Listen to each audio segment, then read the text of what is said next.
In the long-forgotten mining town of Hollow Creek, buried beneath decades of soot sorrow and unspoken tragedy, an unspeakable terror festers in the veins of the abandoned earth. An entity born not of flesh, but of echo, shadow, and laughter twisted by torment.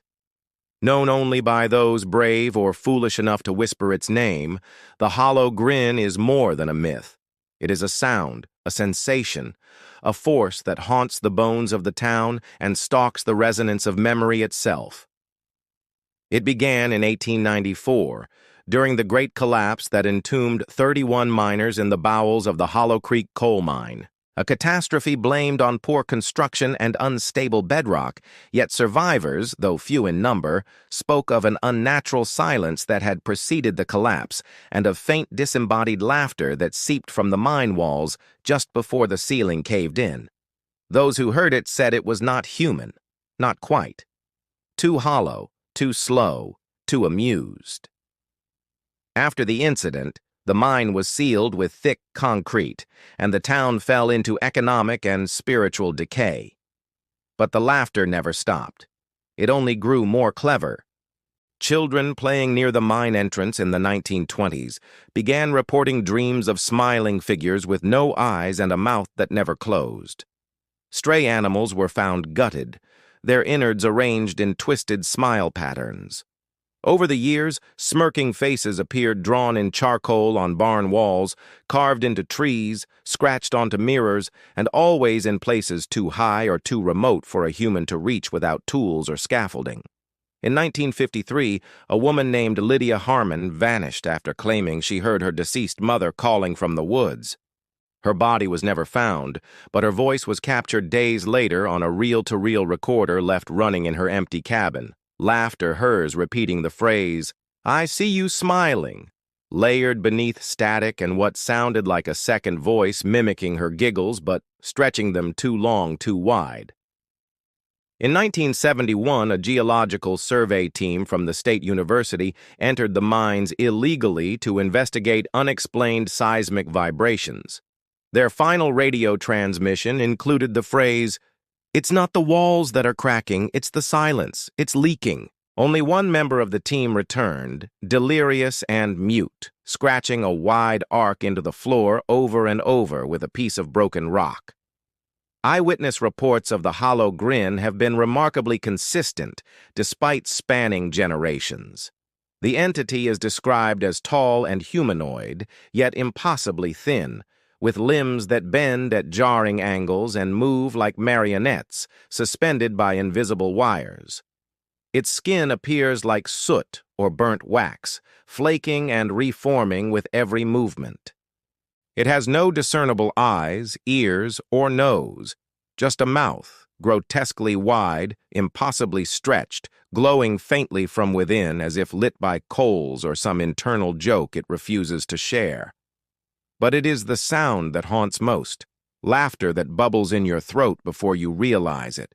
It's not yours, giggling that rises from your stomach uninvited, distorted echoes of familiar voices mocking you from the shadows. The Hollow Grin does not chase, it waits, coaxes, plays. It feeds not on flesh but on fear, recognition, and the disintegration of sanity. It mimics those closest to you. It speaks in your mother's lullabies, your brother's shout, your own laughter. It draws you deeper into isolation, both physical and mental, until you forget which voice is yours. Then it smiles, and you smile too. In 1986, a trio of hikers went missing near the Hollow Creek forest. Their campsite was discovered days later, intact but abandoned, with each of their sleeping bags unzipped and lined up neatly before a large rock face, where a long, smiling mouth had been etched into the stone. A camcorder found nearby played 15 minutes of footage. The three men laughing hysterically at nothing, eyes wide and unfocused, their voices overlapping unnaturally as if dubbed. The final frame was a close-up of one man's mouth, stretched far wider than humanly possible, frozen in a scream that sounded like giggling. That tape was destroyed, but copies have circulated through the dark web, passed between cryptid enthusiasts and paranormal researchers, many of whom report hearing their own names whispered in static after viewing. In 1999, local artist Amelia Cross claimed the Hollow Grin had visited her during sleep, standing at the foot of her bed and giggling in her late father's voice. She painted 27 images of the creature before being institutionalized, each canvas featuring a different distorted smile, some upside down, others broken or dripping as if made of melting skin. One painting, titled Echo 12, featured no face at all, only a mirror, cracked down the middle, reflecting the viewer's own twisted grin. The painting reportedly changes subtly when viewed over time, the smile growing larger, sharper, more knowing. The creature's influence appears strongest in areas with dense acoustic resonance: caves, tunnels, empty churches, abandoned houses where sound has room to bounce and warp. Audio engineers analyzing known Hollow Grin encounters discovered layered frequencies that mimic the human laugh, but with anomalies that defy biological origin. One spectral analysis revealed a hidden third voice in a recording made by an amateur ghost hunter, a deep, guttural chuckle beneath the primary laugh, repeating the word "remember" in reverse every 4 seconds. In 2015, a podcast host named Wesley Bain, who dedicated an episode to the Hollow Grin legend, vanished days after airing a segment featuring distorted laughter supposedly captured in Hollow Creek. His co-host received a voicemail 2 weeks later consisting of Bain's laugh on a loop, accompanied by faint scratching sounds and a low muttering, "You laughed first." Perhaps the most unsettling aspect of the Hollow Grin is its apparent intelligence. It learns, adapts, remembers. Survivors often speak of recurring dreams where they tell jokes they've never heard or smile until their faces ache, unable to stop. Some have reported finding messages in their own handwriting they'd done to recall writing, phrases like, "laugh with me," or "you re the joke now." Others wake to find their mouths sore, lips torn slightly at the corners, as if stretched during the night. One woman, who asked to remain anonymous, described a week of nightly visitations, each ending with her sitting bolt upright in bed, laughing uncontrollably until sunrise. When monitored, her sleep recordings picked up whispering voices urging her to share the grin. After her breakdown, she gouged mirrors from every wall in her home and painted over her own reflection in all family photos.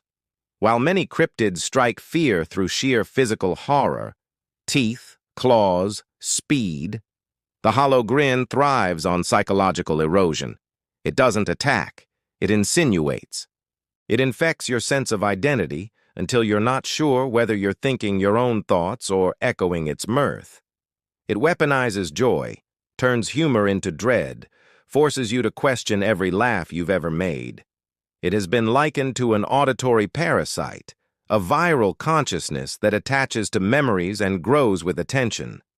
The more people talk about it, share its legend, or try to understand it, the stronger and more tangible it becomes.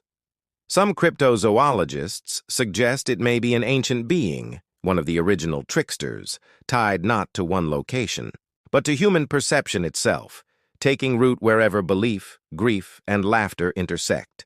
A kind of thought form, born from fear and sustained by repetition. In 2023, a viral TikTok trend involved users attempting to summon the Hollow Grin by recording themselves laughing alone in dark rooms and then slowing down the audio to see if another voice responded. Several users claimed success, showcasing faint overlapping giggles and voices whispering their names. One clip, uploaded by user Grin Witness, showed her crying mid-video as her own voice began to mock her in real time, echoing before she spoke. Her account was deleted after her sudden disappearance, though screenshots of her final post, a photo of her mirror fogged with the words "Joke S on you," still circulate online. This incident triggered a wave of panic and fascination, leading some to call the Hollow Grin the first mimetic cryptid, one that spreads like an idea, a virus of sound and suggestion. If there is a method of defense, it is uncertain. Some survivors claim that constant noise, white noise machines, fans, static, drowns out its influence. Others say laughter itself must be rejected, to not smile, not joke, not laugh at anything while near its presence. A few spiritualists have suggested it can only mimic what you give it, and that silence, true internal silence, is the only shield.